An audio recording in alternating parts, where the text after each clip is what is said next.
Bonjour, bienvenue. Aujourd'hui, je vais vous expliquer la plateforme Mon Master. Alors, qui peut s'inscrire? Eh bien, tous les jeunes qui ont un diplôme national de licence ou qui sont aujourd'hui en 3e année de licence, et y compris d'ailleurs les personnes en reprise d'études, mais aussi tous les étudiants qui ont un grade licence, c'est-à-dire les étudiants qui ont une licence professionnelle, qui ont un but, un bachelor universitaire de technologie, ou bien même des étudiants qui sont détenteurs d'un diplôme d'État, comme les infirmiers par exemple, qui ont un grade licence. Qui ne peut pas s'inscrire? Les étudiants étrangers, hors Union européenne bien sûr, qui sont non titulaires d'un diplôme national de licence, mais aussi tous les étudiants qui sont déjà en master et qui sont en situation de redoublement, eux ne peuvent pas s'inscrire. Comment s'inscrire? Alors il suffit d'aller sur la plateforme Mon Master, l'adresse vous sera indiquée en lien. Vous devrez déposer une fois pour toutes vos candidatures des documents qui sont des documents obligatoires, nécessaires pour toutes vos candidatures, comme des relevés de notes par exemple, votre diplôme si vous l'avez déjà.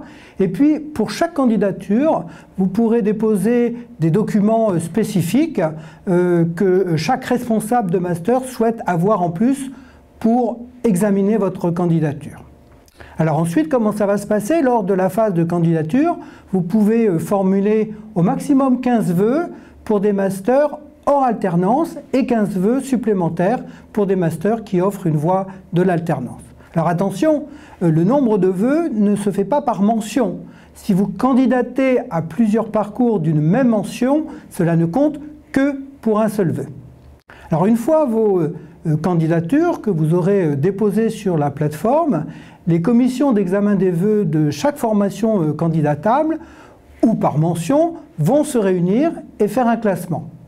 Alors attention, là encore, une candidature ne vaut pas pour admission. Une candidature, ensuite, vous serez averti par la plateforme dans quelle formation vous êtes retenu ou pas. Si vous n'êtes pas retenu, vous serez averti des raisons pour lesquelles votre candidature n'a pas été retenue. Par contre, si vous êtes retenu, vous pourrez alors accepter ou refuser une proposition et vous pourrez toujours laisser une proposition en attente si vous n'êtes pas encore tout à fait décidé sur les 2 propositions que vous avez pu recevoir. Une fois décidé, vous pourrez, dès l'ouverture des inscriptions, aller vous inscrire à l'Université Sorbonne Paris Nord, tout se faisant par le web. Pas forcément besoin de se déplacer, tout se fera par le web. Nouveauté cette année sur la plateforme, s'il n'y avait pas eu de proposition en phase principale, une phase complémentaire sera ouverte en juillet, et donc toujours la possibilité de faire une saisine auprès du recteur au cas où vous n'auriez reçu aucune proposition. Petite parenthèse là encore, il est aussi possible pour ceux qui ont déjà un Master 1 de candidater en Master 2, mais alors ça ne passe pas par la plateforme nationale, mais par une application qui s'appelle e-Candidat. Que faisons-nous sur Sorbonne Paris Nord? Qu'est-ce que nous vous proposons comme formation? Il faut savoir que sur Sorbonne Paris Nord, nous proposons 12 mentions de master avec pour chaque mention plusieurs parcours, soit en formation initiale ou en formation par l'alternance.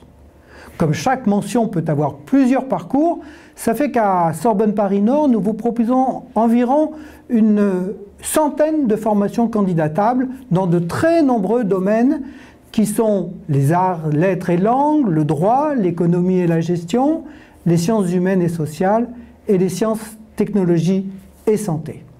Certains de ces masters se feront sur le site de Villetaneuse, les autres sur le site de Bobigny ou sur le site d'Argenteuil. Vous le voyez, le choix est très varié car cela va de master en langue étrangère appliquée par exemple à un master en comptabilité, en droit, jusqu'à des masters en sciences et techniques des activités physiques et sportives et en passant par des masters de mathématiques ou d'informatique. Pour pouvoir connaître toute l'intégralité de nos formations proposées en Master 1, eh bien, allez sur le lien dans la description de la vidéo et puis bienvenue à Sorbonne Paris Nord.